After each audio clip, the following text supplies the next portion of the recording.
Assalamualaikum warahmatullahi wabarakatuh. Kembali lagi di channel Berita Mistis. Untuk kisah kali ini ada sebuah cerita yang diambil dari Facebook, dari tulisannya akun yang bernama Andi Rianto. Dan untuk kisah yang akan saya bawakan kali ini, yaitu sebuah kisah yang berjudul Pesugihan Tumbal Bayi Tetangga. Sebelum kita masuk ke ceritanya, tekan dulu tombol like video ini dan jangan lupa tekan juga tombol subscribe channel ini. Dan nyalakan juga lonceng notifikasinya agar tidak ketinggalan cerita-cerita baru dari channel ini. Dan bagi teman-teman yang ingin membaca langsung ceritanya, nanti silahkan saja kunjungi linknya yang nanti akan saya sertakan di kolom deskripsi. Dan seperti apa untuk kisah kali ini? Langsung saja kita simak berikut ini.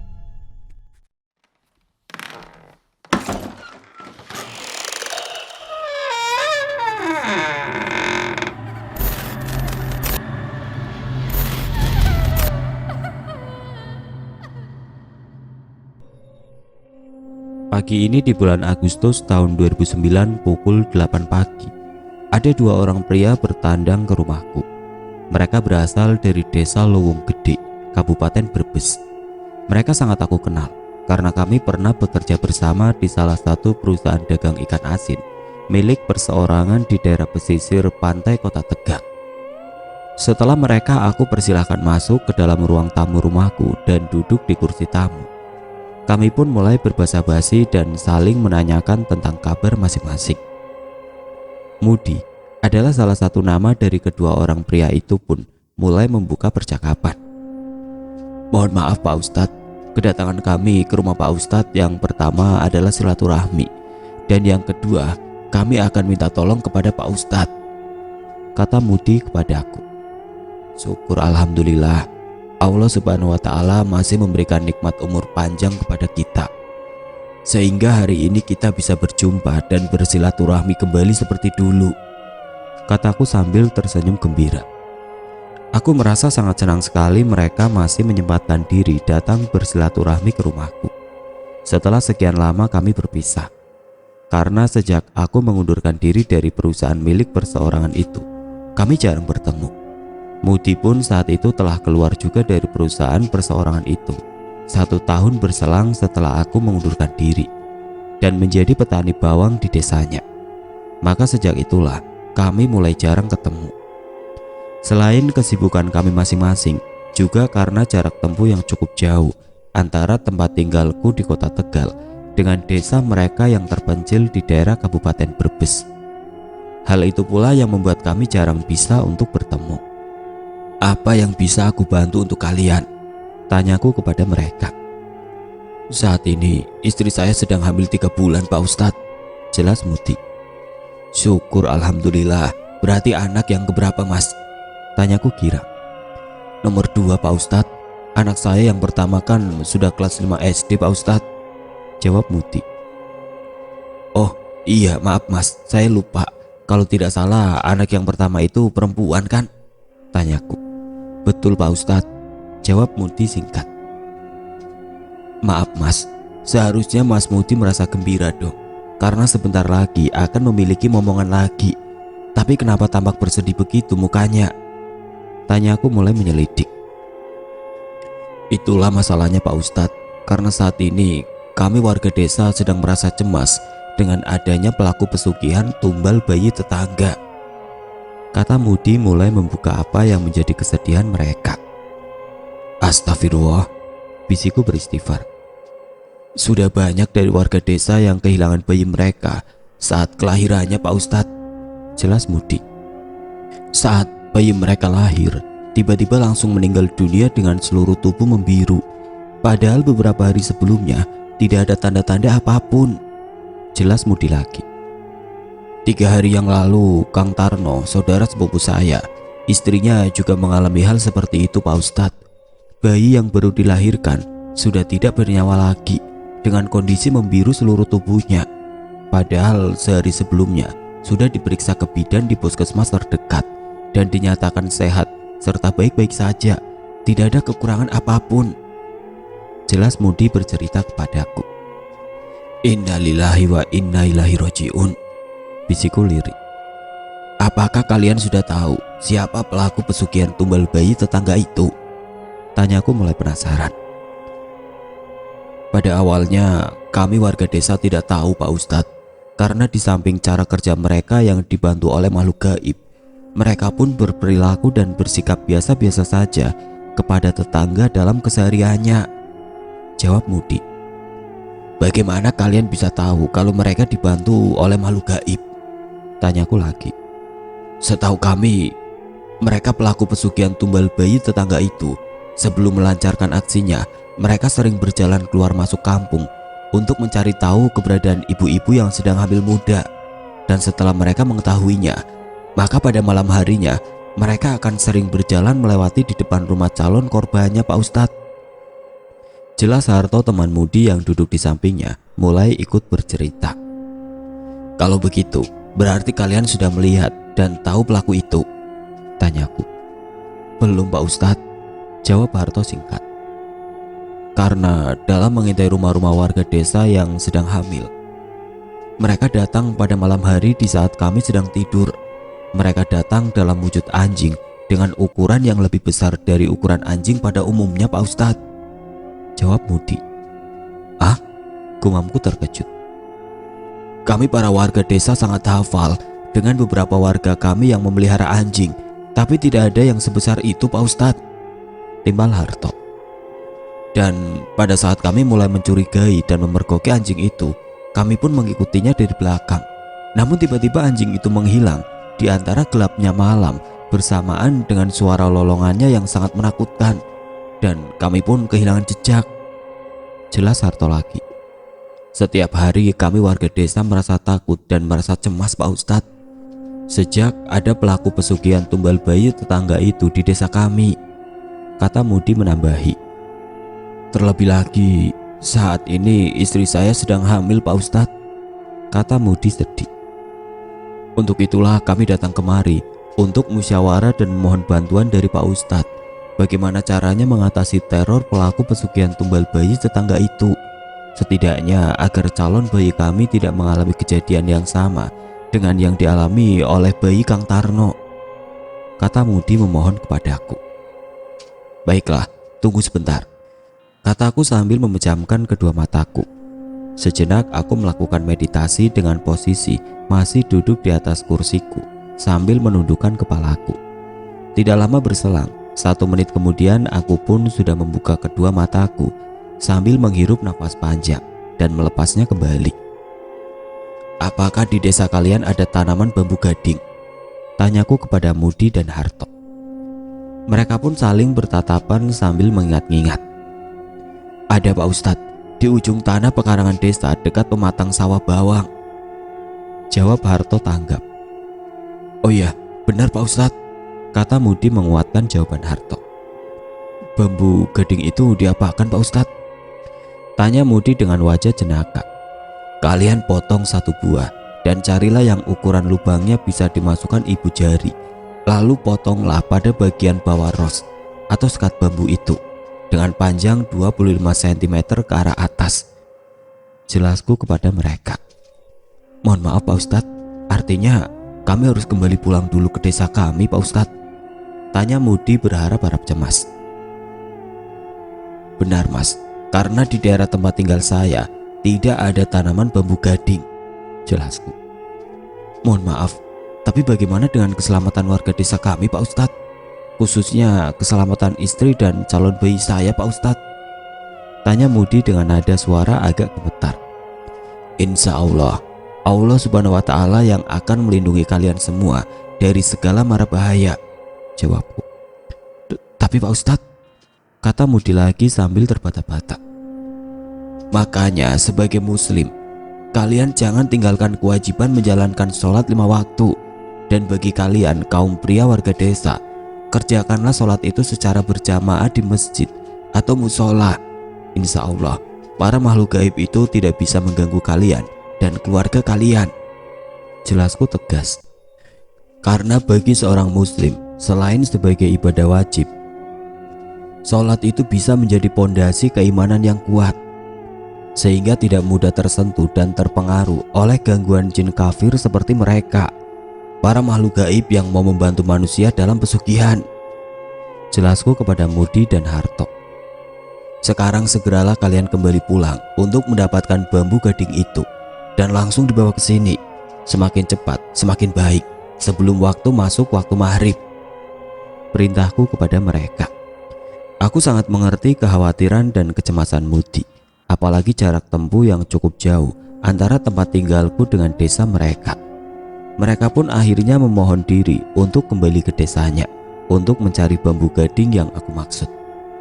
Sesampainya di desa Luwung Gede, setelah menaruh Honda Revo-nya di rumah serta mengambil gergaji, Mudi dan Harto langsung bergegas menuju pekarangan di ujung desa, di dekat pematang sawah bawang. Mereka pun menemukan serumpun bambu gading itu. Tidak menunggu lama, mereka pun mulai bekerja sama untuk merobohkan dan memotong salah satu batang bambu gading itu, lalu memotongnya sesuai dengan ukuran yang aku inginkan. Dan mereka mengambil 3 ruas untuk dibawa nanti. Mereka pun membawanya pulang ke rumah, sekalian istirahat dan makan siang terlebih dahulu, sambil menunggu memasuki waktu sholat zuhur. Mungkin karena kecapean, seusai sholat zuhur mereka pun ketiduran di lantai keramik ruang tamu rumah Mudi. Menjelang memasuki waktu sholat asar, istri Mudi membangunkan mereka. "Bangun mas, sebentar lagi sudah masuk waktu sholat asar," kata istri Mudi. Mudi pun terbangun dan langsung membangunkan Harto yang tidur di sampingnya. Mereka adalah saudara sepupu, dan saat itu Harto masih lajang, maka dia sering bermain, bahkan sering tidur di rumah Mudi. Mereka beranjak menuju kamar mandi secara bergantian untuk membersihkan badan. Seusai membersihkan badan, mereka pun mengambil air wudhu untuk bersiap menjalankan sholat asar secara berjamaah. "Mau sholat di rumah atau di musola?" tanya Harto kepada Mudi. "Kita sholat berjamaah di musola. Bukankah Pak Ustadz Adi sudah menyarankan dan menyuruh kita untuk sholat berjamaah di musola atau masjid?" jawab Mudi sekaligus menegaskan kepada Harto.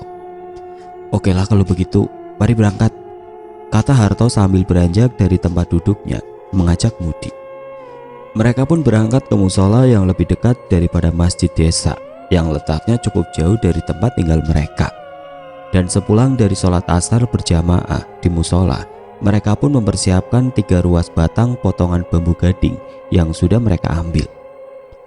Setelah berpamitan kepada istrinya, Mudi pun mengambil Honda Revo miliknya dan berboncengan dengan Harto langsung berangkat menuju Tegal, Kota Bahari. Pukul 4:05, Mudi dan Harto sudah sampai di rumahku. Setelah beruluk salam, mereka aku persilakan masuk ke dalam ruang tamu rumahku. Mereka pun mulai bercerita kepadaku, mulai dari sesampainya di desa mereka dan mengambil bambu gading sampai akhirnya kembali sampai di rumahku lagi. Sebagaimana ceritaku sebelumnya. Sambil membuka bungkusan di kantong plastik hitam, Mudi mulai membuka pembicaraan. "Alhamdulillah, kami sudah mendapatkan bambu gadingnya Pak Ustadz," kata Mudi, sambil menyodorkan satu ikat bambu gading yang sudah dipotong sepanjang 25 cm. Aku lihat ada 3 ruas potong bambu gading. "Kok ada 3 ruas potong bambu? Bukankah saya hanya minta 1 potong ruas bambu saja?" tanyaku mulai bercanda. "Mohon maaf Pak Ustadz, sekalian kami membawa 3 potong. Barangkali sewaktu-waktu ada yang membutuhkannya lagi selain kami," jelas Harto. "Anak pintar," kataku berkelakar. "Ah Pak Ustadz ini bisa juga bercanda," kata Mudi. Setelah aku memeriksa 3 potong ruas bambu gading itu, aku pun beranjak masuk ke dalam untuk mengambil minuman dan sedikit makanan untuk menjamu mereka. Sebagaimanapun juga mereka adalah tamu yang harus aku hormati. Aku ingat salah satu hadis sabda Rasulullah SAW tentang tamu. Sesungguhnya tamu itu ketika masuk ke dalam rumah seseorang yang beriman, maka masuk bersamanya pula 1000 rahmat dan 1000 berkah. Hadis muttafaqun alaih. Setelah menyuguhkan minuman dan sedikit makanan ringan, aku pun mulai mempersiapkan keperluanku untuk melengkapi bambu gading itu. Ku ambil beberapa lembar kertas HVS putih, spidol emas, dan minyak saffron yang bagus dari etalaseku yang ada di ruang tamu. "Silakan diminum dan dicicipi hidangan seadanya," kataku mempersilahkan kepada mereka. Sambil menikmati hidangan ala kadarnya, kami pun mulai saling bercerita. Saya terkadang merasa heran dengan orang-orang yang melakukan pesugihan itu. Kok bisa ya mereka bahagia di atas penderitaan orang lain, kataku. Mereka sudah tidak memiliki hati nurani lagi, Pak Ustadz. Bagi mereka yang penting dirinya dan keluarganya bisa hidup tenang dan bahagia, terpenuhi segala keinginannya dan mendapatkan harta yang berlimpah, selah Harto. Bagaimana Mas Harto bisa tahu mereka mendapatkan harta yang berlimpah? Tanyaku keheranan. Betul Pak Ustadz, kata Mudi memperkuat jawaban Harto. Pelaku pesugihan tumbal bayi tetangga itu setelah malam harinya berhasil mendapatkan tumbal bayi, biasanya keesokan harinya akan memborong dan membeli sawah sewaan Pak Ustadz. Dan bukan hanya itu saja, mereka juga membeli kendaraan baru, padahal kendaraan yang dimiliki sebelumnya masih bagus juga, jelas Mudi. Astagfirullah, gumamku beristighfar. Dengan begitu, bukankah semakin menimbulkan kecurigaan dari warga desa kepada mereka? Tanyaku. Benar Pak Ustadz, tapi mereka tidak pernah peduli dengan masalah itu. Karena bagi mereka, yang penting adalah tujuannya telah berhasil, yakni mendapatkan uang banyak, lanjut Mudi.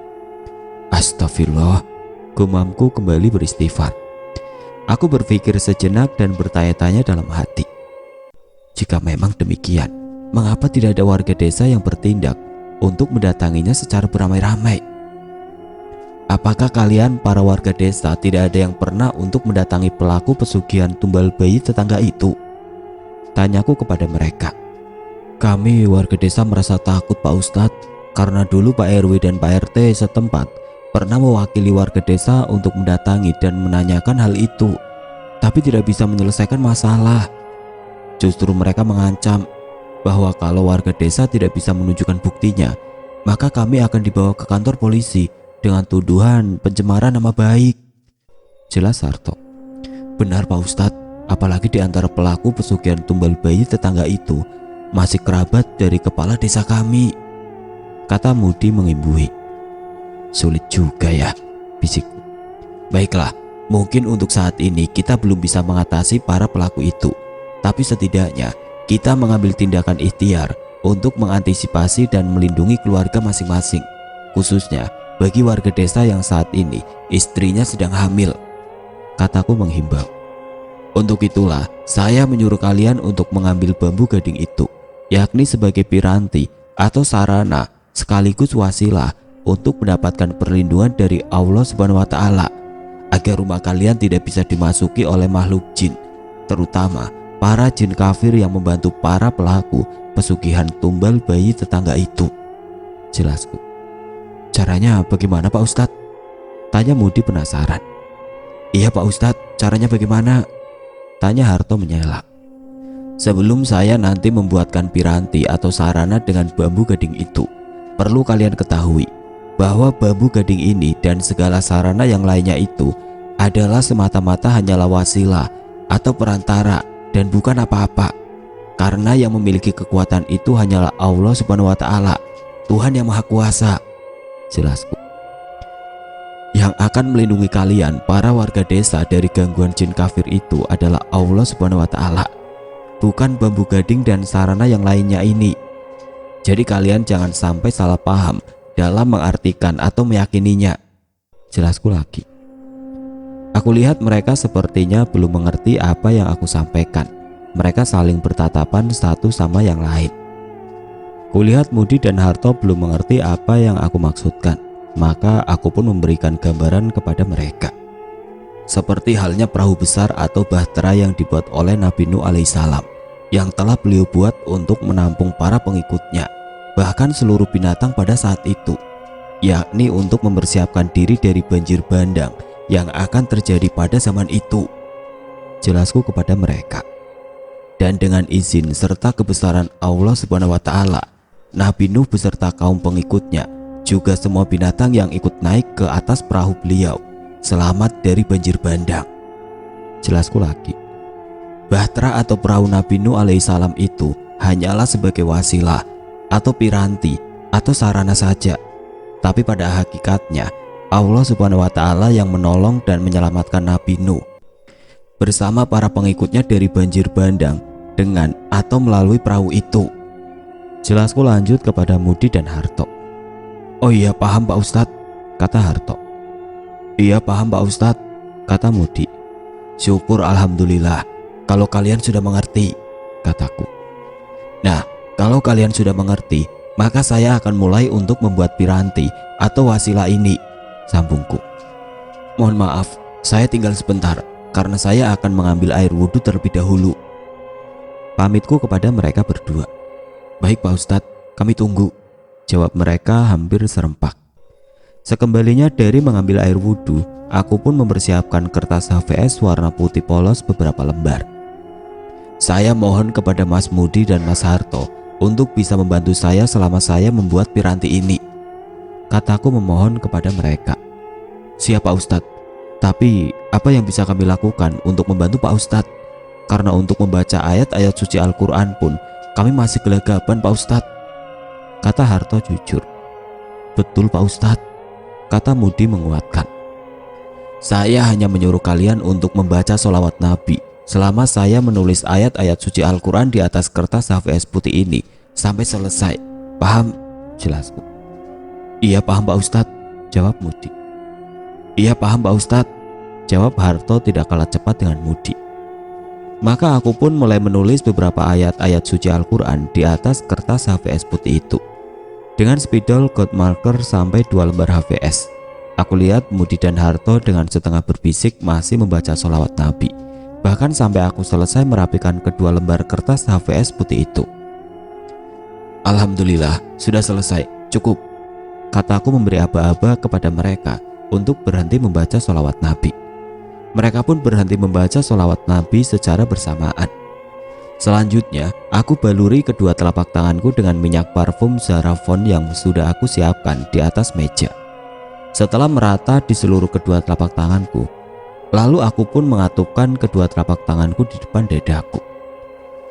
Sambil memejamkan kedua mataku, aku mulai bermeditasi dan berafirmasi untuk menyalurkan energi murni cahaya dari penjuru alam semesta.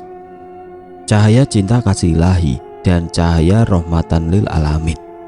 Setelah beberapa saat kemudian, aku pun mengakhiri meditasiku dan membuka kedua mataku. Lalu aku buka kedua telapak tanganku dan aku sematkan di atas kertas HVS putih yang sudah aku tulis beberapa ayat-ayat suci Al-Quran sebelumnya. Aku sematkan selama beberapa detik, hingga seluruh warna merah darah dari minyak parfum Zarafon itu benar-benar menempel dan membekas di atas kertas HVS putih itu.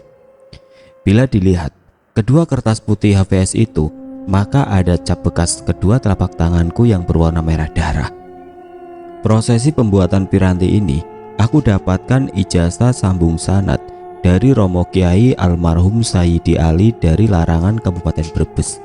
Sedangkan profesi meditasi dan afirmasi, aku dapatkan ijazah sambung sanad dari Al-Mukarram As-Syekh Al-Habib Muhammad Dardanila As-Sahab dari Keraton Pekalongan.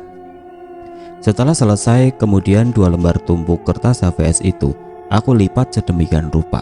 Lalu aku masukkan ke dalam lubang bambu gading yang sudah aku persiapkan sebelumnya. Dan aku menutup lubang bagian atas bambu gading itu dengan plastik warna hitam.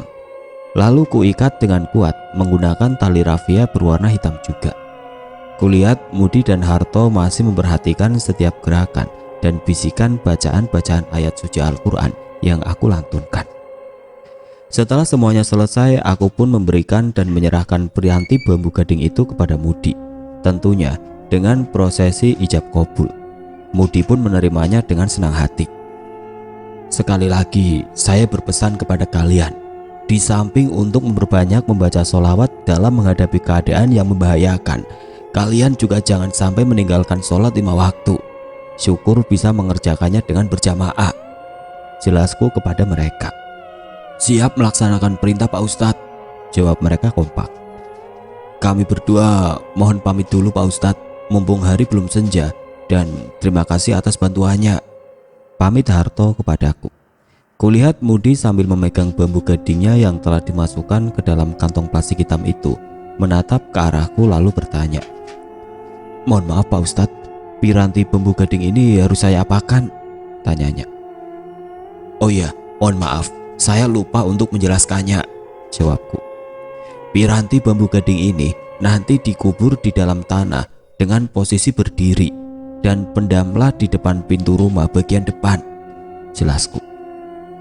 Lakukan hal ini pada jam ganjil sesuai dengan kesempatan waktu yang kamu bisa. Misalnya pada jam 7, atau kalau tidak bisa jam 7 ya pada jam 9, jam 11, jam 1, dan terakhir jam 3 pagi. Jelasku lagi. Paham? Tanyaku menegaskan. Paham Pak Ustadz, jawab Mudi gugup. Baiklah Pak Ustadz, saya mohon undur diri, pamit Mudi kepadaku. Setelah mereka bersalaman dan mencium punggung telapak tanganku, mereka pun langsung bergegas menaiki Honda Revo milik Mudi. Assalamualaikum, ucap salam mereka mengakhiri pertemuan kami pada sore ini. Waalaikumsalam, jawabku singkat. Dalam sekejap jejak mereka pun sudah tidak nampak lagi. Aku pun merasa bersyukur akhirnya bisa sedikit membantu mereka dalam menghadapi dan mengantisipasi pelaku pesugihan tumbal bayi tetangga itu. Semoga Allah Subhanahu wa Ta'ala akan senantiasa melindungi kalian, semua warga desa Luwung Gede, khususnya bayi-bayi yang akan lahir dari rahim istri-istri mereka. Amin. Bisiku mendoakan mereka. Setelah menunggu suasana di halaman rumah Mudi mulai sepi, tidak ada orang yang berlalu lalang lagi. Maka pada pukul 20.45 menit, Mudi sudah mulai menggali tanah yang ada di depan pintu rumah depannya. Dengan peralatan linggis miliknya dalam jarak 2 meter dari pintu masuk rumahnya. Harto pun membantu mengambil tanah galian yang masih ada di dalam lubang itu. Setelah lubang galian itu sudah mencapai 30 cm, Mudi mulai memasukkan piranti bambu gading itu ke dalam lubang itu sambil membaca. Allahu Akbar, lillahi ta'ala, a'udzubillahi minasyaitonirrajim, bismillahirrahmanirrahim, Allahu ahad, Allahu somad, la haula wala quwata illa billahil aliyil azim. Sebagaimana yang telah aku ajarkan kepada dia pada saat akan mengubur piranti bambu gading itu. Mudi pun mulai menimbun kembali lubang galian yang sudah dimasuki piranti bambu gading itu dengan sisa tanah galian yang ada. Setelah selesai menimbun, Mudi membaca lafal azan dengan setengah berbisik di atas timbunan piranti bambu gading yang sudah dipendam itu. Maka selesai sudah pekerjaan ritual menimbun piranti bambu gading itu. Mudi dan Harto pun segera merapikan dan meratakan permukaan tanah di atasnya agar tidak menimbulkan kecurigaan yang akan memunculkan beberapa pertanyaan dari para tetangga yang mungkin melihatnya pada keesokan harinya. Sejak hari itu, Mudi mulai rajin menjalankan sholat 5 waktu berjamaah ke musola di sela-sela kesibukannya sebagai seorang petani bawang. Dia pun mulai rajin membaca sholawat Nabi dan zikiran pagar diri pada setiap malam harinya agar mendapatkan perlindungan dari Allah Subhanahu wa Ta'ala dari segala malapetaka yang sedang terjadi di desanya. Terlebih saat ini, istrinya sedang mengandung buah hatinya. Beberapa hari pun telah berlalu, hingga suatu pagi di desa Luwung Gede gempar dengan berita kematian 2 orang bayi sekaligus dalam satu RT. Kematian 2 anak bayi itu sangat miris, yakni dengan tubuh dan ari-ari sudah membiru saat dilahirkan oleh ibunya. Keluarga mereka pun sangat terpukul dan sangat berduka yang mendalam. Berita tentang kematian 2 anak bayi itu pun sampai ke telinga Mudi dan istrinya. Karena kebetulan tempat tinggal mereka masih satu RW dengan keluarga korban. Aku merasa khawatir dan takut Pak, karena apa yang menimpa kepada anak bayi mereka bisa saja terjadi pada bayi kita, keluh istri Mudi. Aku juga begitu Bu, tapi kata Pak Ustadz, yang penting kita sudah berusaha dan memperbanyak membaca sholawat Nabi. Insya Allah kita akan dilindungi oleh Allah Subhanahu wa Ta'ala dari segala mara bahaya, kata Mudi meyakinkan istrinya. Dan beliau juga sudah membantu kita dengan membuatkan piranti bambu gading itu. Insya Allah bisa menjadi wasilah juga untuk mendapatkan perlindungannya, jelas Mudi lanjut. Kita sudah ikhtiar dan kita akan terus berdoa. Maka untuk selanjutnya kita bertawakal kepada Allah Subhanahu wa Ta'ala. Insya Allah Dia akan mencukupi segala hajat kita.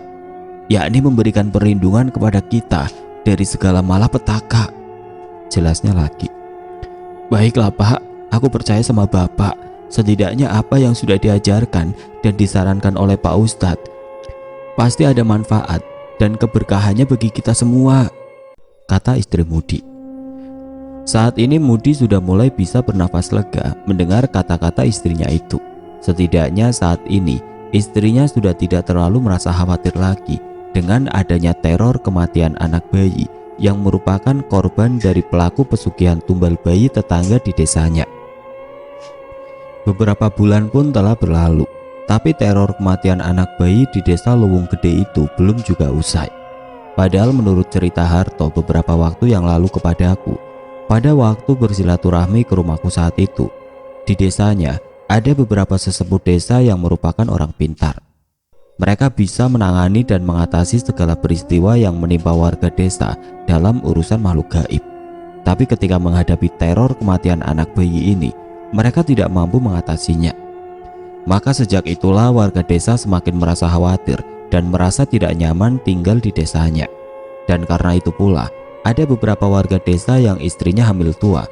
Mereka memilih mengungsi ke desa saudaranya yang jauh dari desanya untuk menghindari kejadian yang tidak diinginkan itu. Saat ini usia kandungan istri Mudi sudah memasuki bulan yang ke-8. Meskipun masih ada tersisa kekhawatiran dalam hati mereka, namun mereka telah memiliki keyakinan yang kuat bahwa Allah Subhanahu wa Ta'ala, Tuhan yang Maha Kuasa dan menguasai seluruh alam semesta dan menguasai semua makhluk ciptaannya, termasuk makhluk gaib yang saat ini menjadi backing pelaku pesugihan tumbal bayi tetangga. Pagi ini ketika Mudi sedang bersiap-siap berangkat dan berjalan menuju ke sawahnya, tiba-tiba dia berpapasan dengan seorang lelaki yang sudah tua, berpakaian baju lurik khas adat Jawa dan kain ikat kepala hitamnya. Dia menghentikan langkahnya. Lelaki tua itu lalu bercerita kepada Mudi. Mohon maaf Nak Mudi, ada beberapa hal yang ingin saya tanyakan. Itu pun jika tidak mengganggu, kata lelaki tua itu. Iya silakan Mbah, tidak apa-apa, kata Mudi. Beliau adalah salah satu sesepuh desa, sekaligus dianggap orang pintar oleh warga desa setempat. Dan beliau lebih akrab dipanggil dengan sebutan Mbah oleh warga desa. Karena selain usianya yang memang sudah di atas 70-an, mereka juga dipercaya memiliki indera keenam. Begini Nak Mudi, kebetulan semalam pada pukul 9 malam, saya bermaksud akan membeli rokok di warung sebelah rumahmu. Tapi ketika saya berjalan melintas di depan halaman rumahmu, saya merasa terkejut karena saya melihat ada beberapa bayangan makhluk yang tinggi besar, berpakaian jubah putih penuh wibawa, berdiri di depan pintu rumahmu dan menghadap ke depan. Mereka memancarkan aura yang sangat baik, namun sangat tegas. Bahkan saya pun sempat merinding melihat karismanya, kata lelaki tua itu. Mohon maaf, kalau saya boleh tahu, Nak Mudi mendapatkan mereka dari mana? Tanyanya kepada Mudi. Mudi belum sempat menjawab karena lelaki tua itu masih melanjutkan kata-katanya. Kami para sesepuh desa sangat menyadari bahwa saat ini warga desa sedang merasa sangat cemas dan khawatir dengan adanya teror kematian anak bayi yang mengenaskan dan tiba-tiba saat dilahirkan. Dan kami pun tidak bisa berbuat banyak untuk membantu warga desa. Karena itulah, mungkin warga desa bertebaran mencari pertolongan dan bantuan kepada orang pintar dari luar desa kita, jelasnya kepada Mudi. Mohon maaf sekali lagi Nak Mudi, bukannya saya ingin tahu urusan orang lain, tapi karena apa yang saya lihat semalam, mungkin baru pertama kalinya saya lihat sepanjang hidup saya, jelasnya lagi. Iya Mbah, mohon maaf atas kelancangan kami, kata Mudi sebelum menjawab pertanyaan dari lelaki tua yang ternyata adalah sesepuh desa itu. Tidak apa-apa Nak, kami sangat memakluminya dan saat ini kalian berhak meminta bantuan kepada siapapun, jawab sesepuh desa itu. Mohon maaf Mbah, karena kami merasa khawatir dengan adanya teror yang menimpa desa kita. Terlebih lagi saat itu istri saya sedang hamil. Maka kami pun berinisiatif untuk mencari orang yang bisa membantu kami dari persoalan yang kami hadapi saat ini, sebelum segalanya terlanjur terjadi, jelas Mudi. Kebetulan kami mempunyai kenalan seorang ustadz di kota Tegal. Beliau dulu pernah membantu saya pada saat saya kehilangan kunci sepeda motor beserta dompet surat-suratnya yang jatuh dalam perjalanan pulang dari Tegal ke Brebes. Dan atas bantuan beliau, kami pun menemukannya kembali, jelas Mudi. Dan ketika kami mengalami teror di desa kita itulah, kami pun ingat dengan beliau. Dan akhirnya kami bersilaturahmi ke rumah beliau, sekaligus bermusyawarah untuk mencari cara dan jalan yang terbaik agar bisa terhindar dari kejamnya pelaku pesugihan tumbal bayi tetangga itu, jelas Mudi lagi. Lalu Mudi pun bercerita kepada lelaki sesepuh desa itu, mulai sejak aku suruh untuk mencari bambu gading sampai kubuatkan piranti bambu gading itu dengan segala sarana lainnya hingga selesai dan dikubur di depan pintu rumahnya. Syukurlah kalau begitu. Saya percaya beliau orang yang baik dan tidak akan menjerumuskan kalian kepada jalan yang buruk dan sesat, kata sesepuh desa itu. Jika Nak Mudi bertemu dengan beliau lagi, tolong sampaikanlah salam hormat saya kepadanya dan sampaikan juga rasa terima kasih kami atas bantuannya kepada warga desa kami, kata sesepuh desa itu lagi. Baik Mbah, insya Allah nanti akan kami sampaikan kepada Pak Ustadz, jawab Mudi. Lelaki tua sesepuh desa itu pun mohon pamit kepada Mudi dan pergi meninggalkan Mudi yang telah bersiap-siap untuk berangkat menuju ke sawahnya. Mohon maaf teman-teman, saya hanya ingin menceritakan kisah nyata ini apa adanya tanpa sedikit pun memiliki niat ria atau apapun. Menurut hasil pemeriksaan terakhir dari bidan puskesmas desa, pertengahan bulan Februari 2010 merupakan HPL, hari pernikahan lahir istri Mudi. Maka Mudi pun mulai meningkatkan kewaspadaan dari segala kemungkinan yang bisa terjadi kepada buah hatinya yang saat ini sedang dikandung oleh istrinya. Beberapa hari sebelum memasuki HVL itulah, Mudi pun bertandang ke rumahku lagi. Dan kali ini dia datang sendirian, tidak bersama Harto, sambil membawa beberapa ikat bawang hasil panennya, serta gula dan teh, sekedar sebagai oleh-oleh buatku. Setelah berbasa-basi sebagai seorang tamu, dia pun akhirnya menyampaikan maksud dan tujuannya datang ke rumahku.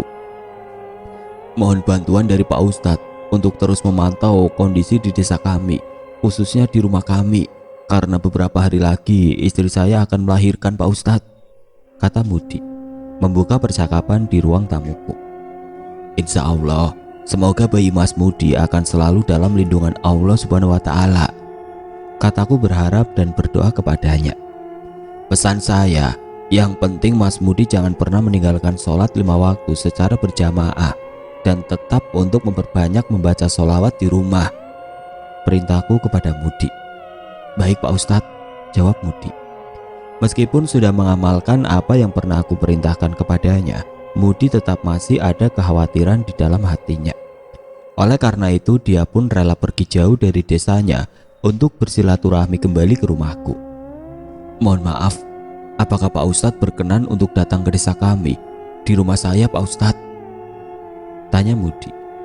Maaf Mas, saya punya kesibukan yang tidak bisa saya tinggalkan, baik di masjid sebagai imam rawatib maupun mengajar ngaji di rumah untuk anak-anak ba'da sholat asar dan bapak-bapak ba'da sholat maghrib, jawabku. Iya Pak Ustadz, jawab Mudi pasrah. Mas Mudi tidak perlu merasa khawatir, yakinlah Allah Subhanahu wa Ta'ala pasti akan melindungi kita semua dari segala bentuk kejahatan pelaku pesugihan tumbal bayi tetangga, kataku meyakinkan Mudi.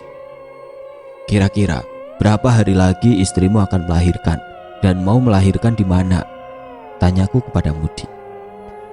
Kata bidan puskesmas 2 atau 3 hari lagi. Dan rencananya istri saya mau melahirkan di rumah bidan puskesmas desa Pak Ustadz, jawab Mudi. Baiklah, insya Allah nanti saya ikut memantau dan membantu dari sini dengan cara saya, jelasku meyakinkan Mudi. Terima kasih banyak Pak Ustadz, saya dan istri sangat berharap atas kesediaan Pak Ustadz untuk dapat membantu kami pada saat-saat sebelum istri saya melahirkan, pinta Mudi kepadaku. Iya sama-sama Mas, sampaikan pesan saya buat istrimu agar selalu membaca sholawat Nabi setiap saat, kapanpun, dan dimanapun dia berada. Kataku berpesan.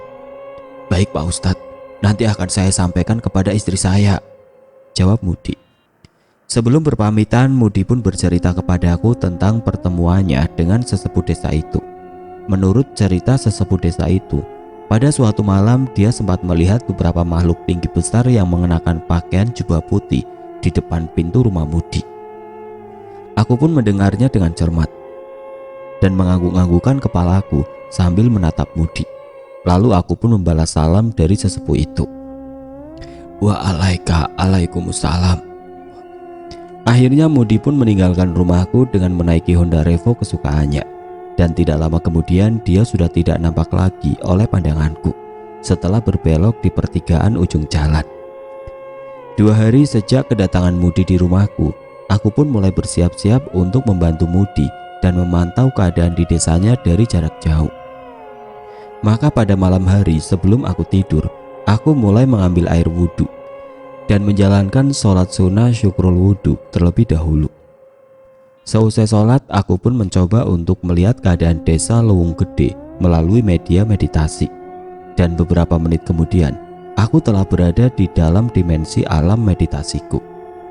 Samar-samar aku melihat desa Lewung Gede dengan rumah-rumahnya yang sederhana. Ada beberapa rumah besar dengan halamannya yang cukup luas, dan langkahku tiba-tiba terhenti karena aku melihat sosok bayangan hitam berkelebat keluar dari salah satu rumah besar itu. Aku pun mengikuti bayangan hitam itu dari belakang. Hidungku mencium bau aroma kemenyan dari tubuhnya. Meskipun jarak kami berjauhan, tiba-tiba bayangan hitam itu berubah menjadi seekor anjing yang cukup besar, bahkan lebih besar dari ukuran anjing kampung. Jika aku cermati, bentuknya seperti anjing, tapi tubuhnya seperti tubuh manusia dan kepalanya persis kepala anjing. Astagfirullah, bisiku beristighfar. Tiba-tiba makhluk itu berhenti dan menengok ke belakang. Sepertinya dia merasakan kehadiranku yang hanya berjarak 20 meteran dari keberadaannya. Aku pun langsung mengamalkan ijazah dari almarhum Romo Kiaiku, yakni ayat ke-9 dari surat Yasin, agar makhluk itu tidak bisa melihat sukmaku dengan nyata. Astagfirullah, gumamku beristighfar. Kulihat makhluk itu melanjutkan langkahnya menuju jalan pinggiran desa. Sesampainya di ujung pinggir desa itu, dia berbelok ke arah kiri. Ah, bukankah jalan itu menuju ke rumah Mudi? Tanyaku menduga di dalam hati. Benar, itu adalah jalan menuju ke arah ujung desa, dekat pinggiran area sawah bawang dekat rumah Mudi. Kataku membenarkan dugaanku dalam hati. Sepertinya malam ini bayi dari istri Mudi yang akan menjadi targetnya. Aku berjalan dan bergerak lebih cepat dan setengah melayang di atas makhluk itu agar lebih dulu sampai di rumah Mudi. Dan benar, sesampainya di depan halaman rumah Mudi, aku melihat ada 3 lelaki bertubuh tinggi besar dengan pakaian jubah putihnya. Mereka berambut ikal panjang. Dari muka mereka memancarkan cahaya putih yang cukup menyilaukan mata orang yang melihatnya. Aku pun nyaris tidak mampu untuk menatapnya. Dan tanpa sepengetahuan mereka, aku pun menyelinap masuk ke dalam rumah Mudi. Kulihat istri Mudi di dalam kamarnya ditemani Mudi, sedang meringis menahan rasa sakit di perutnya yang mulai mulas sebagai tanda akan segera melahirkan. Belum lama keberadaanku di depan kamar mereka, tiba-tiba aku mendengar suara yang sangat keras, seperti suara petir yang menggelegar dan diiringi kilatan cahaya sekejap. Maka aku pun segera keluar melalui pintu belakang rumah Mudi, dan dengan setengah berlari aku menuju sumber suara itu, yakni di halaman depan rumah Mudi. Dan sesampainya di halaman depan rumah Mudi, betapa terkejutnya aku karena aku melihat makhluk yang menyerupai anjing itu sedang mengejang-ngejang sambil berusaha untuk bangkit berjalan meskipun dengan terseok-seok. Aku lihat salah satu kaki depannya gosong seperti habis terkena api. Dan tiba-tiba makhluk itu pun hilang dari pandanganku. Sepertinya ketika salah satu kakinya memasuki halaman rumah Mudi itulah, kakinya terkena energi dari 3 makhluk lelaki bertubuh tinggi besar itu. Dan aku pun baru menyadari, ternyata ketiga makhluk bertubuh tinggi besar yang berdiri di depan rumah Mudi itu sedang memandangiku dan mengatupkan kedua telapak tangannya sambil sedikit menundukkan kepala penuh hormat. Setelah beruluk salam, mereka pun hilang dari pandanganku. Aku mencium bau aroma minyak safaron dari tubuh ketiga makhluk itu, yang ternyata adalah kodam dari ayat-ayat suci Al-Quran yang aku tulis dengan spidol tinta emas di atas 2 lembar kertas HVS putih itu. Wallahu alam bisawab. Tidak lama kemudian Mudi pun keluar dari rumahnya sambil memapa istrinya yang sudah mulai kesakitan perutnya. Selang beberapa menit kemudian, kulihat ada sebuah becak yang memasuki halaman rumah Mudi untuk membawa mereka ke rumah bidan puskesmas terdekat. Sepertinya mereka telah memesannya sebelumnya. Aku pun mengikuti mereka sampai di rumah bidan puskesmas itu. Dan puji syukur alhamdulillah, bayi mereka pun lahir dengan selamat. Aku pun kembali pulang dan segera mengakhiri meditasiku. Setelah aku tersadar dan membuka kedua mataku, aku lihat waktu pada jam dinding di rumahku menunjukkan pukul 2 dini hari. Aku pun langsung merebahkan tubuhku yang terasa capek di atas tempat tidurku. Pagi subuh ini Mudi menelponku memberi kabar bahwa bayinya telah lahir dengan selamat. Syukur alhamdulillah, kataku, meskipun sebenarnya aku sudah tahu tentang hal itu tentunya. Mudi dan istrinya pun tidak henti-hentinya mengucapkan terima kasih kepada aku. Aku bisa merasakan betapa bahagianya mereka saat itu karena buah hatinya telah lahir dalam keadaan sehat dan selamat, tidak kurang sesuatu apapun. Iya, sama-sama Mas. Yang penting Mas Mudi selalu ingat apa yang menjadi pesan saya, kataku sambil mengingatkan. Iya Pak Ustadz, insya Allah kami akan selalu ingat dengan pesan dari Pak Ustadz. Kami akan tetap menjalankan ibadah sholat wajib 5 waktu secara berjamaah, jawab Mudi. Baiklah, selamat atas kelahiran putra kalian yang kedua. Semoga kelak dia akan menjadi anak yang soleh, berbakti kepada kedua orang tua, berguna bagi masyarakat, bangsa, negara dan agama, kataku sambil mendoakan putranya. Amin, terima kasih Pak Ustadz, kata Mudi mengamini doaku untuk putranya.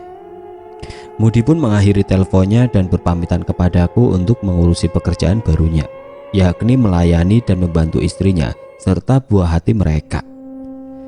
Keesokan harinya di desa Lowung Gede gempar karena ada seorang pelaku pesugihan tumbal bayi tetangga yang lengan kanannya mengalami luka bakar dan melepuh hingga berwarna hitam.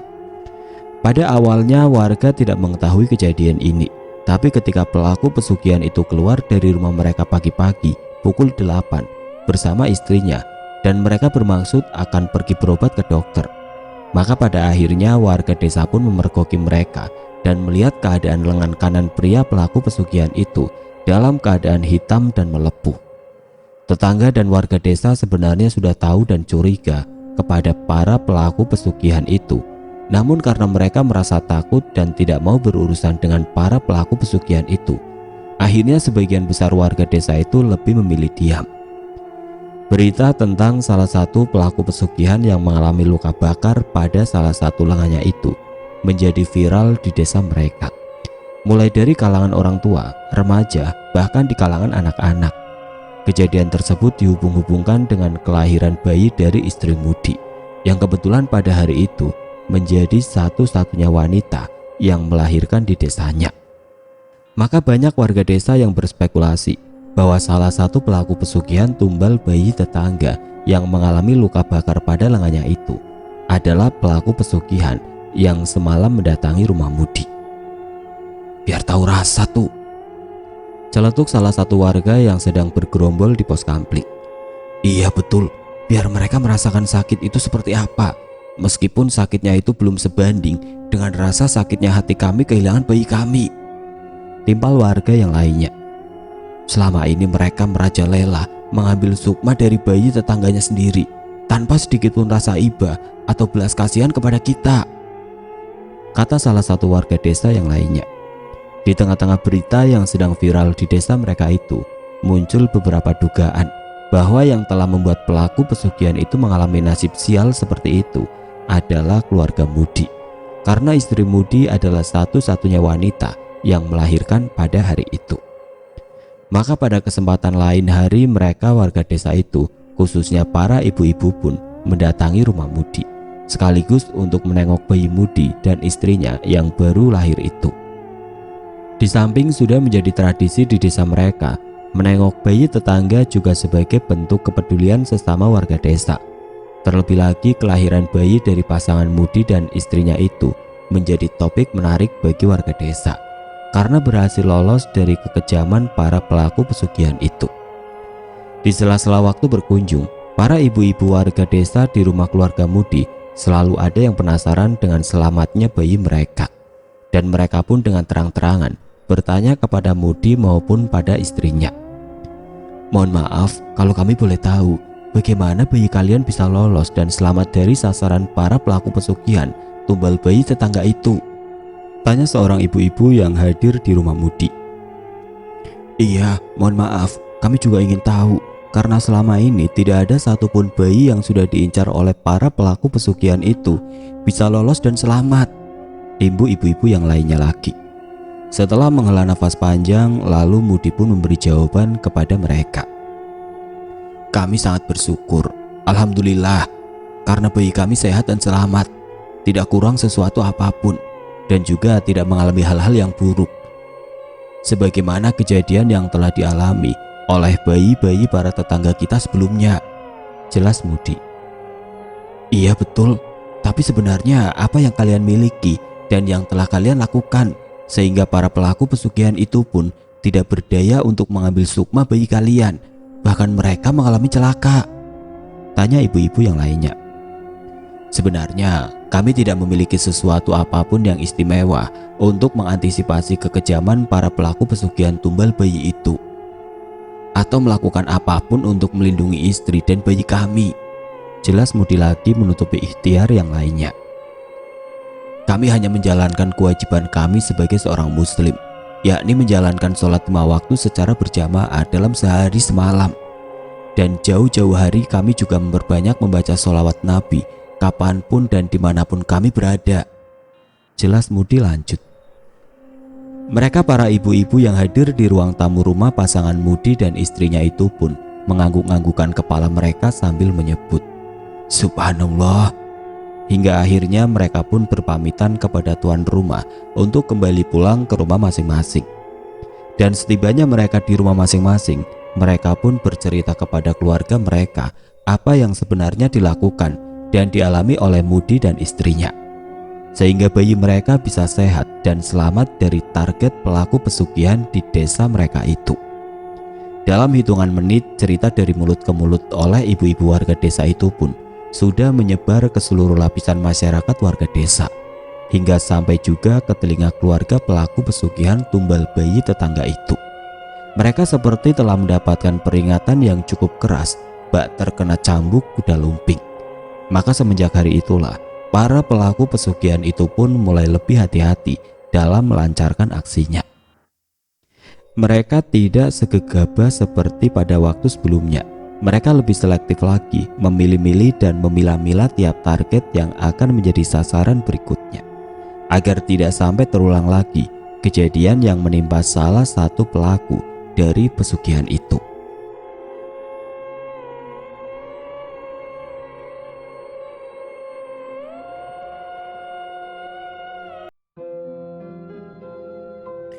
Oke teman-teman, sekian untuk cerita kali ini. Semoga apa yang sudah saya sampaikan dalam kisah ini dapat dijadikan pelajaran untuk kita semua.